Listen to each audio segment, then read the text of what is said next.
থেকে যদি আপনার বিচার করতে হয়, এরকম একটা ভুল রায় দেওয়ার কারণে বিচার করতে পারেন, গণতন্ত্রকে হত্যার জন্য বিচার করতে পারেন, কিন্তু তা না করে তাকে যাত্রাবাড়ির একটা হত্যা মামলায় আসামি করে ওনাকে আপনারা জেলে ঢুকিয়ে রেখেছেন।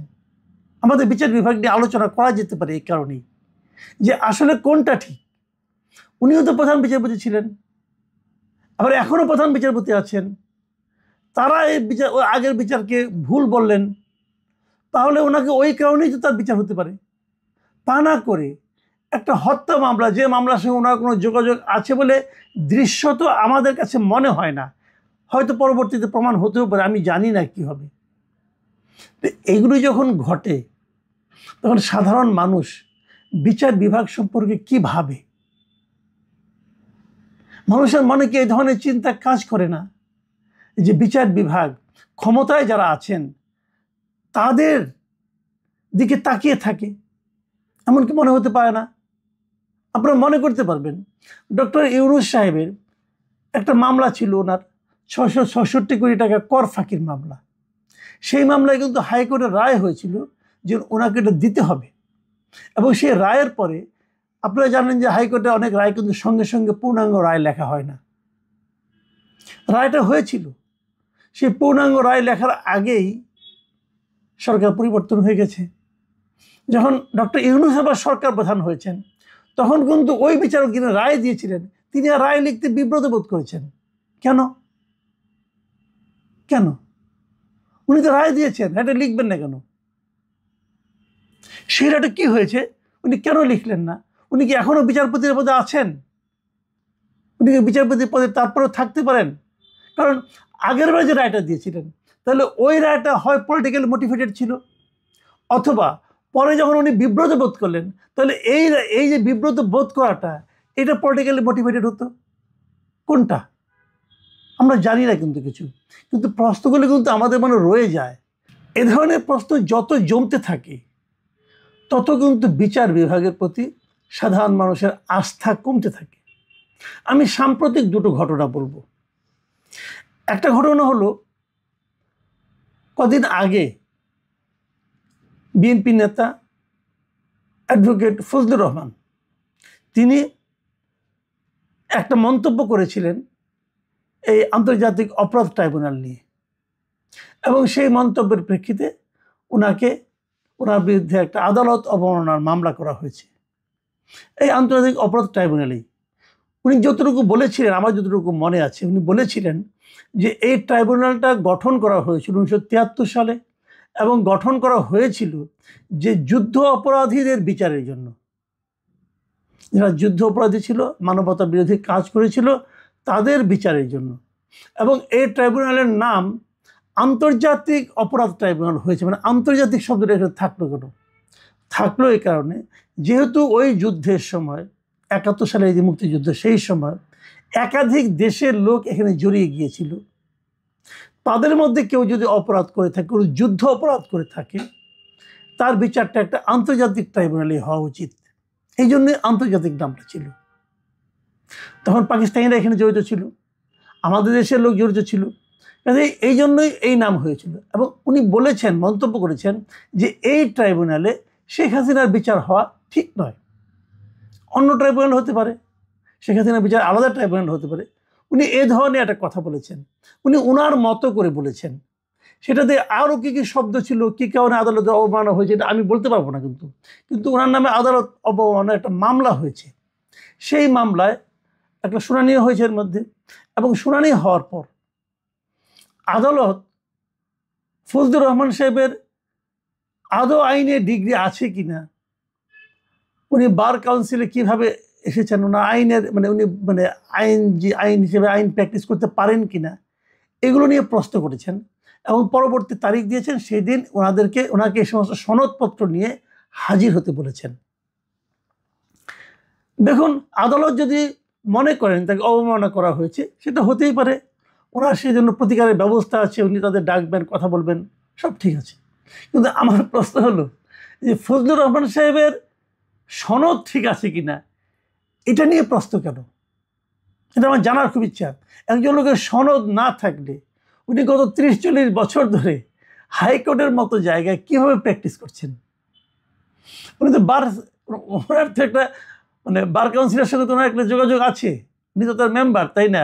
বারের মেম্বার তো উনি, সুপ্রিম কোর্ট বাড়িতে উনি ভোট টোটও দেন। তাহলে সনদ দেখার প্রয়োজনীয়তাটা পড়লো কেন? আমি এই জায়গাটা জানতে চাচ্ছি। তাহলে কি আমাদের বিচারক যারা আছেন ওনারা কি বিষয়টাকে ব্যক্তিগতভাবে নিয়েছেন? আমি জানি না, বাট আমার প্রশ্ন মনে, তাহলে সনদ দেখতে মানে চাওয়ার কি কারণ থাকতে পারে? আমার কাছে কিন্তু ক্লিয়ার না। আমি এইভাবে ভাবি মাঝে মাঝে, তাহলে এটা কেন? আবার ধরুন আমি আরেকটা মামলার কথা বলি। শেখ হাসিনা এবং তার পরিবারের বিরুদ্ধে পূর্বাচলের প্লট নিয়ে মামলা হচ্ছে। সেই মামলায় মধ্যে কথা আমি তো মোটরের উপর ধরি, একাধিক মামলা হয়েছে, বেশ কয়েকটা মামলা হয়েছে। একটা মামলা হয়েছে যে ওনার পুত্র কন্যা ওখানে প্লট পেয়েছে, উনি 6টা প্লট ওখানে নিয়েছেন, এক একটা 10 কাঠা প্লট। বোঝাই যাচ্ছে এখানে ক্ষমতার অপপ্রয়োগ হয়েছে, কারণ 10 কাঠা প্লট তো সবাই পায় না। 6 জন পেয়েছেন। 6 জন কে? উনি, ওনার নামে একটা, ওনার পুত্রের নামে একটা, ওনার কন্যার নামে একটা, ওনার বোনের নামে একটা, ওনার বোনের এক ছেলে এবং এক মেয়ের নামে একটা। বাট এই মেয়েটা টিউলিপ সিদ্দিক না, ওনার বোনের এক ছেলে 2 মেয়ে, ছেলে ববি এবং আরেকটা প্রিয়ন্তী নামে আরেকটা মেয়ে আছে, সেই মেয়ের নামে একটা, এবং বোনের নামে রেহানা নামে একটা। এই 6টা প্লট ওনারা বরাদ্দ নিয়েছেন এবং এগুলো ওনারা বুঝেও নিয়েছেন 2022 সালে। তো এই পুরো জিনিসটাই অন্যায়, কোনো সন্দেহ নাই। আমি মনে করি যে এই সময় ওনাদের প্লট নিতে হবে। আর যারা বিদেশি নাগরিক, ওনাদের দেশে থাকেন না, এরা কেউই থাকেন না, উনি ছাড়া আর কেউই থাকেন না, তো ওনাদের তো এই দেশে প্লট নিতে হবে কেন? ওনাদের তো অভাবও নাই। যা হোক, তবু ওনার বোন সেবা নিয়েছেন, এটা নিয়ে অন্যায় হয়েছে, বিচার হতেই পারে। কিন্তু আমার প্রশ্ন হলো, টিউলিপ সিদ্দিকের এখানে 2 বছরের কারাদণ্ড হয়েছে। টিউলিপ সিদ্দিকের নামে কোনো প্লট নাই, উনি কোনো প্লট নেন নাই, তাহলে ওনার 2 বছরের কারাদণ্ড হলো কেন? কারণ দেখানো হয়েছে, আদালতের রায় বলা হয়েছে যে টিউলিপ সিদ্দিকীকে যে কারণে সাজা দেওয়া হয়েছে তার কারণ হলো, শুনুন আমি পড়ি আদালত, আমি যেটা পত্রিকা পেয়েছি, প্রথম আলো পত্রিকা, সেটা আপনাদের পড়ে শোনাই।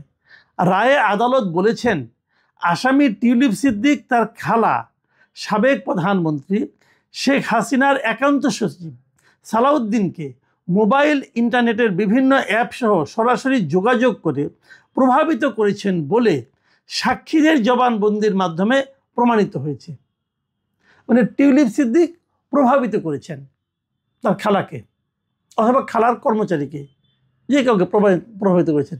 এখন আমার কথা হলো যে শেখ হাসিনা যখন শাসন ক্ষমতায় ছিলেন, ওনার ইচ্ছাই তো এই দেশে আইন ছিল, এই জন্যই তো ওনাকে আমরা স্বৈরাচারী বলতাম, ফ্যাসিবাদী বলতাম না। উনি যা চাইতেন তাই হতো, ওনার ইচ্ছাই আইন ছিল এই দেশে। তো উনি ওনার বোনকে প্লট দিবেন, বোনের ছেলে মেয়েকে প্লট দিবেন, এই জন্য টিউলিপ সিদ্দিকীকে প্রভাব বিস্তার করতে হবে তার শেখ হাসিনার উপর? এটা কি বিশ্বাসযোগ্য ভাই?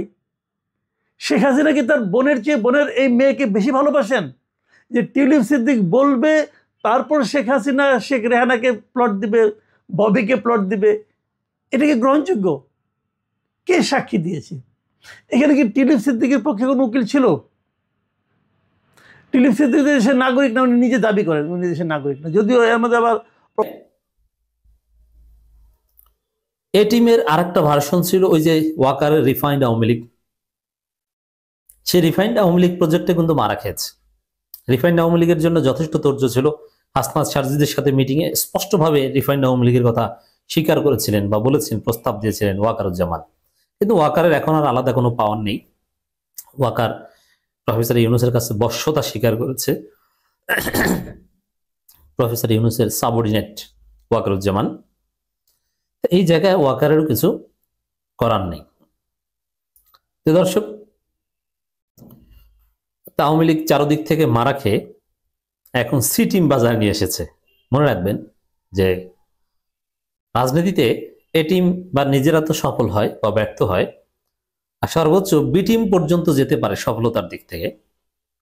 কখনো কখনো বি টিম দিয়ে কিছু খেলা সম্ভব, বি টিম দিয়ে ক্ষমতা যাওয়া সম্ভব নয়, কিন্তু রাজনীতির কিছু খেলা অপারেট করা সম্ভব। পুরোপুরি জেতা কখনোই সম্ভব না, এটা হচ্ছে রিয়ালিটি। তো দর্শক, এই জায়গায় সি টিম দিয়ে কোনোদিন ক্ষমতায় আসা বা বড় খেলা, এমনকি বিরোধী দল এটা সম্ভব নয়, কিন্তু খেলছে। একদম না খেলার চাইতে তো কিছু খেলতে পারলে ভালো। আওয়ামী লীগ সি টিম বাজার নিয়ে এসেছে। কি সে সি টিম?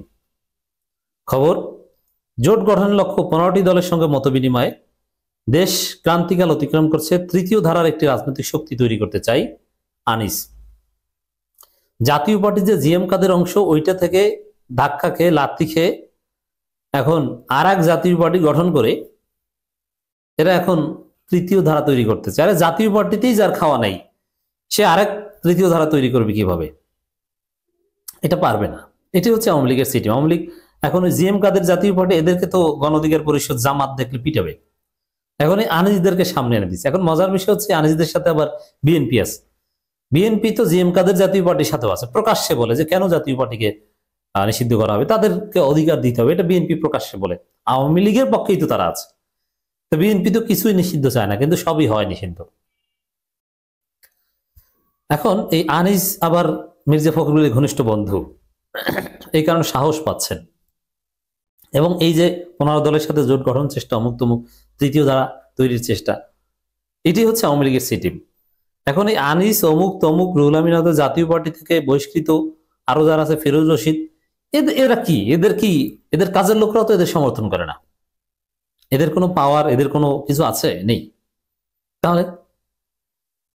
তাহলে এরা মূলত আওয়ামী লীগের যে শক্তি বা আওয়ামী লীগের যে কিছু ভোট ব্যাংক আছে, ওইটার উপর নির্ভর করে এইসব বড় বড় কথা বলছে। এটা হচ্ছে রিয়ালিটি।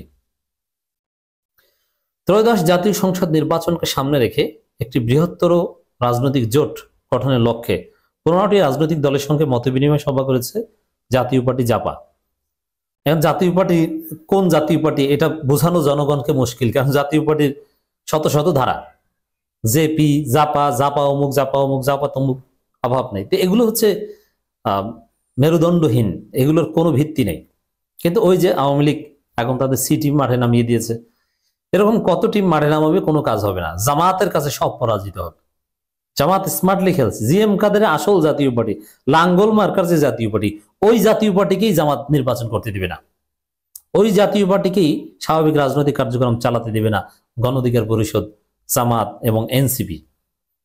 অতএব এইসব সি টিম টি টিম, এইসব কিসের জাতীয় পার্টি, এগুলো তো কিছুই পারবে না। রাজধানী গুলশানে হাওলাদার টাওয়ারে অনুষ্ঠিত মতবিনিময় সভায় জাতীয়তাবাদী গণতান্ত্রিক জোট নামে নতুন জোট গঠনের বিষয়ে ঐক্যমত হয়েছে। মানে এরা চিন্তা করেছে যে আওয়ামী লীগের সমর্থনটা পেলে তো কয়েকটা সিট পাওয়া যাবে, কিচ্ছু পারবেন না। ফেসিবাদের দোসরদের নির্বাচন করতেই দেওয়া হবে না।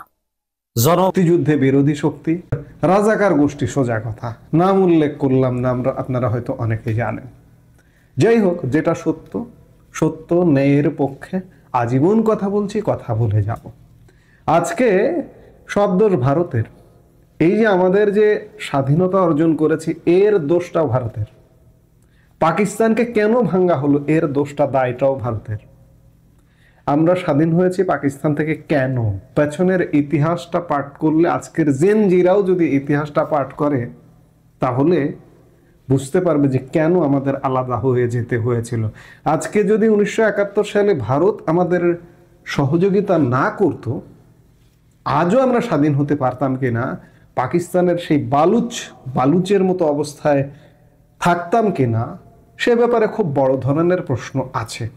কিন্তু সত্যিকার অর্থে চূড়ান্ত বিচারে ভারত আমাদের সাথে যুক্ত হয়ে আমাদের স্বাধীনতা এনে দিয়েছিল। আজকের এই বিজয়ের মাসে ভারতের প্রতি শ্রদ্ধা, সম্মান।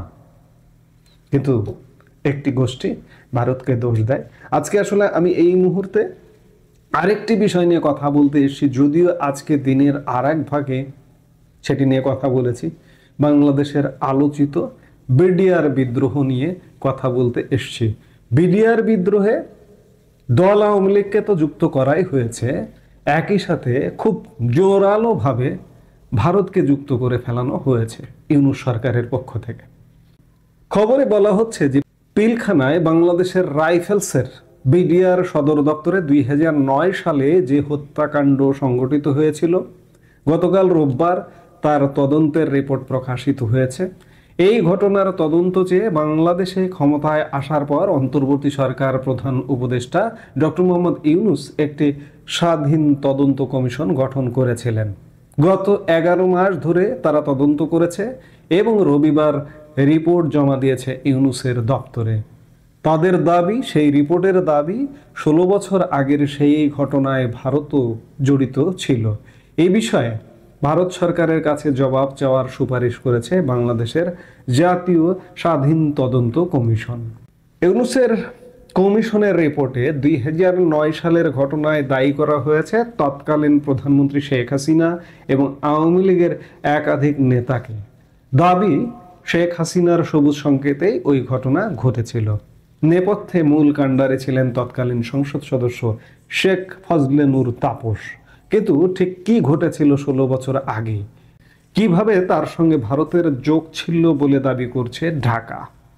2009 সালের ঘটনা বাংলাদেশের পিলখানা হত্যাকাণ্ড নামেই পরিচিত। বাংলাদেশের সীমান্তরক্ষী বাহিনীর বর্তমান নাম বিজিবি বা বর্ডার গার্ড বাংলাদেশ, আগে তা ছিল বাংলাদেশ রাইফেলস। এই আধা সামরিক বাহিনীর উপর সীমান্ত রক্ষার ভার। 2009 সালে বিডিআরের একাংশের সদস্যরা বিদ্রোহ ঘোষণা করেন। শীর্ষ নেতৃত্বের বদল, সেনাবাহিনীর সঙ্গে সমানাধিকার, নিয়োগ সংক্রান্ত একাধিক দাবি দেওয়া ছিল তাদের। বিদ্রোহী বিডিআর বাহিনী পিলখানার সদর দপ্তর দখল করে নেয় এবং শীর্ষ সেনা কর্মকর্তাদের হত্যা করে। 25 এবং 26 ফেব্রুয়ারি টানা 2 দিন ধরে চলে হত্যাকাণ্ড। রেহাই পাননি সাধারণ মানুষও। বিডিআরের তৎকালীন ডিজি মেজর জেনারেল শাকিল আহমেদকে সদর দপ্তরের ভিতরে গুলি করে হত্যা করা হয়। তার পরিবারকেও নিশানা করেছিল বিদ্রোহীরা। দাবি দেওয়া আদায়ের জন্য অনেক সেনাকর্তাকে পণবন্দি করা হয়েছিল। তাদের উপর নৃশংস অত্যাচার হয়। পিলখানা হত্যাকাণ্ডে 57 জন সেনা কর্মকর্তা সহ মোট 74 জনের মৃত্যু হয়েছিল। তৎকালীন প্রধানমন্ত্রী শেখ হাসিনা বিদ্রোহীদের সঙ্গে আলোচনার মাধ্যমে পরিস্থিতি সামাল দিয়েছিলেন। শেষ পর্যন্ত অস্ত্র ছেড়ে আত্মসমর্পণ করেন অধিকাংশ বিদ্রোহী বিডিআর সদস্য। শেখ হাসিনা জানিয়েছিলেন, খুন ও নৃশংসতার সঙ্গে যারা জড়িত তারা ছাড়া বাকি বিদ্রোহীদের ক্ষমা করা হবে। ঢাকার আদালতে এই সংক্রান্ত বিচার চলেছে দীর্ঘদিন। 2013 সালের 5 নভেম্বর আদালত পিলখানা হত্যাকাণ্ডে বহু মানুষকে দোষী সাব্যস্ত করে। মৃত্যুদণ্ড দেওয়া হয়েছিল 152 জনকে, 161 জন পেয়েছিলেন আজীবন কারাবাসের আদেশ।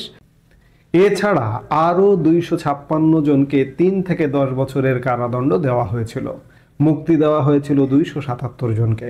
যদিও ঢাকার আদালতের এই বিচার প্রক্রিয়াকে অস্বচ্ছ এবং প্রতিশোধমূলক বলে অভিযোগ করেছিলেন কেউ কেউ। জাতিসংঘের রিপোর্টেও তেমন দাবি উঠেছিল। ভারত প্রসঙ্গ কিভাবে এলো সেটি একটু দেখে নেওয়া যাক। যে 2009 সালে ভারতে ক্ষমতায় ছিল কংগ্রেস সরকার। প্রধানমন্ত্রী ছিলেন মনমোহন সিং। ইউনূসের কমিশনের রিপোর্টে বলা হয়েছে পিলখানা হত্যাকাণ্ডে ভারতের যোগ ছিল। এই রিপোর্টের দাবি করা হয়েছে যে বাংলাদেশের সেনাবাহিনীকে দুর্বল করে দিতে চেয়েছিল ভারত। বিডিআর বিদ্রোহ থেকে তাই তারা লাভবান হয়েছে। তদন্ত কমিশনের প্রধান তথা বাংলাদেশের অবসরপ্রাপ্ত মেজর জেনারেল আলম ফজলুর রহমান বলেন, ওই ঘটনার সময় 921 জন ভারতীয় বাংলাদেশে এসেছিলেন। তার মধ্যে 67 জনের কোনো হিসাব নেই। তারা কোন দিক দিয়ে এসেছিলেন, কোথা দিয়ে বেরিয়ে গিয়েছেন জানা যাচ্ছে না। আমরা জানতে পেরেছি প্রতিবেশী বাংলাদেশের স্থিতিশীলতা নষ্ট করতে চেয়েছিল ভারত। সেনাবাহিনী ও বিজিবিকে দুর্বল করতে চেয়েছিল। যদিও বক্তব্যের সপক্ষে কোনো প্রমাণ দেখাননি ফজলুর রহমান। 67 জনের খোঁজ নিতে ইউনূস সরকারকে ভারতের সঙ্গে যোগাযোগের পরামর্শ দিয়েছে তদন্ত কমিশন। ভারতের তরফে এই বিষয়ে এখনো কোনো মন্তব্য করা হয়নি। কমিশনের সুপারিশ অনুযায়ী 2009 সালের ঘটনা নিয়ে নয়াদিল্লিকে কোনো চিঠি ঢাকা দেবে কিনা তাও এখনো স্পষ্ট নয়। এই তদন্ত কমিশনটা যখন গঠন করা হয়েছিল তখন এই তদন্ত কমিশনের প্রধান তিনি বেশ গর্বের সাথে সাংবাদিক সম্মেলনে বলেছিলেন যে ভারতে অবস্থিত নির্বাসিত প্রধানমন্ত্রীর সঙ্গেও তারা কথা বলবেন, কিন্তু প্রধানমন্ত্রীর সঙ্গে কথা বলবার চান্স পাননি, ভারত যাওয়ার চান্সই পাননি। কিন্তু একটি রিপোর্ট পেশ করেছেন ভারতকে যুক্ত করে আজকে দিনের আরেক ভাগে আমি এটি নিয়ে কথা বলেছি। এই কমিশনের প্রধান যিনি, তিনি একজন চরম ভারত বিদ্বেষী, ভারত বিরোধী মানুষ। 1971 সালে মুক্তিযুদ্ধে বাংলাদেশকে সহায়তার জন্য আজকে এই শ্রেণীটি, এই গোষ্ঠীটি ইউনূস সরকার থেকে শুরু করে দোষারোপ করছে বা করে। আজকে বাংলাদেশের অবস্থাটা এমন হয়েছে, কখনো কখনো আমার মনে হয় না যে এটা বাংলাদেশ আছে, এটাকে মনে করা হচ্ছে যে পাকিস্তান, পূর্ব পাকিস্তান। এবং পূর্ব পাকিস্তান মনে করা হচ্ছে বলেই এখনকার যারা কর্তা তারা পূর্ব পাকিস্তান মনে করছেন বললেই কথায় কথায় ভারতকে দুষছেন। 71 সালের জন্য দুষবেন বা দুষছেন, আবার প্রতিনিয়ত নানা কিছু বাংলাদেশে যা কিছু ঘটে তার পেছনে ভারতের যোগ খোঁজেন। আবার এই যে বিডিআর বিদ্রোহ 16 বছর আগে যে বিদ্রোহটা ঘটেছিল, 16-17 বছর আগে, সেই বিদ্রোহের পেছনেও ভারতকে দুষছেন। আমি দিনের আরেক ভাগের ভিডিওতেও বলেছি যে এবং সরকারকে, সেই সময়ের সরকারকে দুষছেন। সেই সময়ের সরকারকে দোষা নাকি সেই সময়ের সরকারকে ফেলে দেওয়ার জন্য সেই সময়ের সরকার সাথে সাথে ক্ষমতায় আসার সাথে সাথে একটা অস্থিতিশীল পরিস্থিতি তৈরি করে দেশে একটা গৃহযুদ্ধ লাগানোর জন্য এবং সাথে সাথে সেই আওয়ামী লীগ সরকারকে পতন ঘটানোরই একটা ষড়যন্ত্র ছিল, সার্বিক বিচার বিশ্লেষণে সেটি প্রতীয়মান হয়। কিন্তু আজকে ঘটনা পুরো উল্টে দেওয়া হচ্ছে। সেই সরকারই জড়িত ছিল, আবার আমাদের প্রতিবেশী দেশ, সবচেয়ে আপন কাছের নিকট প্রতিবেশী ভারতকে দোষারোপ করা হচ্ছে, যে ভারতের সহযোগিতা ছাড়া আমরা এক পা চলতে পারি না। সেই ভারতকে প্রতিনিয়ত কাঠগড়ায় দাঁড় করানো হচ্ছে। এই যে ভারতকে যে এত দোষারোপ করা হচ্ছে, এর পরিণতি কি হতে পারে? যদিও ভারত এখনো পর্যন্ত দৃশ্যমান কোনো পরিণতি দেখায়নি। এই যে ইউনূস সরকার চরম ভারত বিদ্বেষী সরকার, কিন্তু এখনো পর্যন্ত খুব মোটা দাগে বড় আকারের যে সহযোগিতা তুলে নিয়েছে বাংলাদেশের সাথে, তা কিন্তু ঘটেনি। কিছু কিছু ছোট ছোট ঘটনা ঘটেছে, যেমন ট্রান্সশিপমেন্ট বাতিল করেছে, বাংলাদেশ থেকে পণ্য বিভিন্ন দেশে, বিশেষ করে গার্মেন্টস পণ্য রপ্তানি হতো বিভিন্ন দেশে, বাংলাদেশ থেকে ভারত হয়ে ভারতের বিমানবন্দর, ভারতের সমুদ্র বন্দর ব্যবহার করে সেগুলো বন্ধ করে দিয়েছে ভারত। এবং স্থল পথে কিছু পণ্য ভারতে আমাদের রপ্তানি হতো, সেগুলো বন্ধ করে দিয়েছে ভারত। দুদিন আগে এই যে ভুটান নেপালের সঙ্গে আমাদের ট্রান্সশিপমেন্ট সুবিধা ছিল, দুদিন আগে আমরা একটা দেখলাম একটা পণ্য ভুটানে যাবে, সেই ভুটানে যাওয়া পণ্যটা কিন্তু ভারত ঢুকতে দেয়নি, ঢোকার অনুমতি দেয়নি, এখনো পর্যন্ত ঢুকতে পারেনি। তো সব খুব ছোট ছোট ইনিশিয়েটিভের মধ্যে আছে ভারত, কিন্তু মোটা দাগে যদি ভারত একটা একটা করে ব্যবস্থা নিতে শুরু করে এই যে বাংলাদেশের যে ভারত বিরোধিতা, তাহলে বাংলাদেশের কি হবে? বাংলাদেশ এক ভয়াবহ বিপদের মুখে পড়বে। যেমন ইতিমধ্যে দেখুন, এই যে চাল কিনছে কোথা থেকে? ভারত থেকে কিনতে পারছে না কেন? চাল যারা উৎপাদন করে না তাদের কাছ থেকে চাল কিনছে বাংলাদেশ, সিঙ্গাপুর থেকে চাল কিনছে, দুবাই থেকে চাল কিনছে, যারা 1 কেজি চালও উৎপাদন করে না। ভবিষ্যতের বাংলাদেশে এইভাবে যদি চলতে থাকে ইউনূস সরকারের দ্বারা শাসিত বাংলাদেশ, তাহলে ভারত যদি আরো নানা রকম পদক্ষেপ নেয়, ভারত আমাদের পুরোপুরি যদি রপ্তানি বন্ধ করে দেয়, আমাদের প্রত্যেক জীবন মূল্য বেড়ে যাবে, আমাদের রপ্তানি বন্ধ হয়ে যাবে। এই যে গার্মেন্টস চলে আমাদের, যে ভারতীয় তুলা সুতায় 85% তুলা সুতা ভারতীয়, বাকি 15% আসে বাইরে থেকে। শুধু এটা যদি বন্ধ করে দেয় তাহলে আমরা একদম শেষ।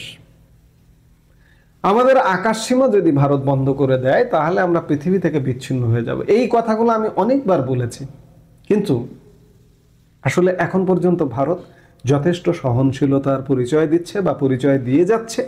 আমরা দেখছি ভারত আসলে বাংলাদেশের বিরুদ্ধে কোনো ব্যবস্থা নেবে কিনা। ইতিমধ্যে এই ভারতের জনগণ পর্যন্ত বাংলাদেশের ওপর মহা ক্ষুব্ধ, বাংলাদেশের জনগণের উপরে ক্ষুব্ধ। আজ থেকে 1.5 বছর আগেও কিন্তু এই পরিবেশটা ছিল না। আমরা পশ্চিমবঙ্গে রাজধানী কলকাতায় যখন যেতাম, তারা যেভাবে আমাদেরকে ওয়েলকাম জানাতো আমি নিজেও দেখেছি অনেক সময়।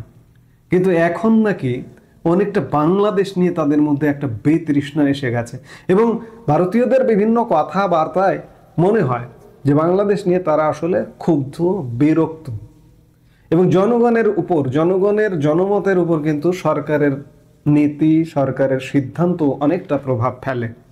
আপনারা কিছুদিন আগে দেখেছেন যে পাকিস্তানে যে হামলা হলো, ভারতীয় জনগণ একান্তভাবে চাইছিল যে পহেলগাঁও যখন জঙ্গি হামলা হলো পাকিস্তানের পক্ষ থেকে, তখন ভারতীয় জনগণ একান্তভাবে চাইছিল যে পাকিস্তানকে একটা উপযুক্ত শাস্তি দিতে হবে। এবং ভারত যখন পাকিস্তানে অপারেশন সিঁদুর চালালো, না তা নয়, সরকার যাকে মনে করে দিতে পারে, তবে সেক্ষেত্রে প্রজ্ঞাপন জারি করতে হয়, যেমন খালেদা জিয়ার ক্ষেত্রে করা হয়েছে। এবং আমরা জানি যে এর আগে এভাবে কাউকে, বাংলাদেশের মধ্যে কাউকে বিরোধী দলে থাকা অবস্থায় এসএসএফ নিয়োগ দেওয়া হয়নি বা এ ধরনের কোনো প্রজ্ঞাপন জারি করা হয়নি। হ্যাঁ, প্রধানমন্ত্রী বা রাষ্ট্রপতির বাইরে, যেমন আমরা জানি যখন আওয়ামী লীগ ক্ষমতায় ছিল তখন সাবেক প্রধানমন্ত্রী শেখ হাসিনার সন্তানদের জন্য বিশেষ ক্ষমতা বলে এসএসএফের সদস্যদের নিয়োগ করা হয়েছিল। কিন্তু তখন তো আওয়ামী লীগ ক্ষমতায় ছিল, এটা নিয়েও নানান ধরনের বিতর্ক হতে পারে।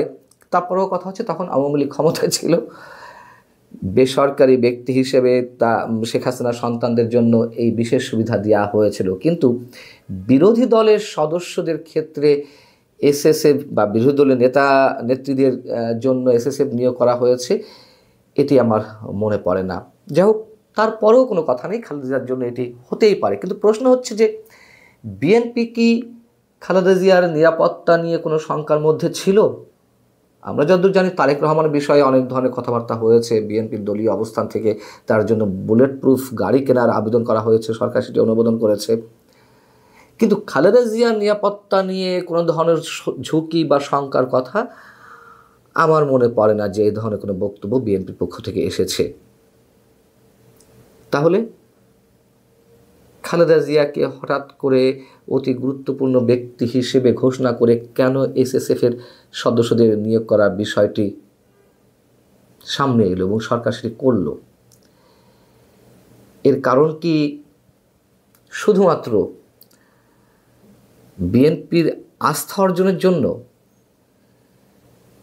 নাকি সত্যি সত্যিই খালেদা জিয়ার স্বাস্থ্যগত যে সমস্যা, তিনি যে সঙ্গীর অবস্থায় রয়েছেন, তার পাশাপাশি তার বাহ্যিক নিরাপত্তা ঝুঁকি রয়েছে? এই বিষয়টি অন্তত আমরা জানি না। আর যদি থেকেই থাকে, এই মুহূর্তে নিরাপত্তা নিয়ে কেন প্রশ্ন উঠল? খালেদা জিয়া যখন শারীরিকভাবেই ঝুঁকির মধ্যে রয়েছে, তখন তার বাহ্যিক নিরাপত্তা নিয়ে কেন প্রশ্ন উঠল? যদি থেকে থাকে ঝুঁকি, কি ঘটছে আসলে? বিষয়টি বেশ রহস্যজনক। কিন্তু খুব স্বাভাবিকভাবে একটি কথা বলতে গেলে আবারও বলতে হয় যে আমি বরাবরই বলে আসছি, বিএনপি বারবার সরকারের নানান ধরনের ফাঁদে পা দিচ্ছে। এটাও এক ধরনের ফাঁদ কিনা সে বিষয়ে নিশ্চিত করে কিছু বলতে পারছি না এই মুহূর্তে অন্তত। খেয়াল করে দেখুন, যখনই প্রধান উপদেষ্টা ডক্টর মোহাম্মদ ইউনূস বা সরকার বিপদে পড়েছে, রাজনৈতিকভাবে সংকটের মুখোমুখি হয়েছে, তার ক্ষমতায় থাকাটা ঝুঁকির মধ্যে পড়েছে, তখনই বিএনপিকে যমুনায় ডেকে বিএনপি নেতাদেরকে মোটামুটি মাথা হাত বুলিয়ে ভালো মন্দ কথা বলে ভালো ভালো খাবার খাইয়ে দিয়ে কন্ট্রোলে নিয়ে আসা হয়। বিএনপিও সুবোধ বালকের মতন সেগুলো খেয়ে দিয়ে, মানে বিএনপি নেতারা সেগুলো খেয়ে দিয়ে এসে সরকারের গুণগান শুরু করে। আবার যখন বিএনপি কোন ধরনের হুমকি দেয়, সরকারের জন্য ঝুঁকির কারণ হয়ে দাঁড়ায়, তখন আবার তাদেরকে এক একটা মূলা ঝুলিয়ে দেওয়া হয় তাদের সামনে। এরকম হিসাব তো আমাদের সামনে কম নেই। এই কারণে এই কথাটা বলছি, গত 15ই জুলাই যখন লন্ডন বৈঠকটি হলো প্রধান উপদেষ্টার সঙ্গে তারেক রহমানের, অনেক ধরনের প্রশ্ন উঠেছিল যে কি কারণে তারেক রহমান ডিসেম্বর থেকে নির্বাচন ফেব্রুয়ারিতে করার জন্য রাজি হলেন, কি লেনদেন হয়েছে তাদের মধ্যে। অনেক ধরনের রহস্যজনক বা সন্দেহজনক কথাবার্তা বলছিল। কিন্তু এখন এসে মনে হচ্ছে যে তারেক রহমানের সঙ্গে প্রধান উপদেষ্টার ওই সময় কি কথা হয়েছে, যে বিষয়টি এখন সামনে এসেছে, তিনি দেশে আসতে পারছেন না, তৃতীয় কোনো শক্তির বাধা রয়েছে, এবং সেই বাধাগুলো আরও সামনে নিয়ে এসে, মানে সরকারের বক্তব্যগুলো সামনে নিয়ে এসে তারেক রহমানকে সেই বাধার ক্ষেত্রে আরও বরং বিতর্কের মধ্যে ফেলা হয়েছে।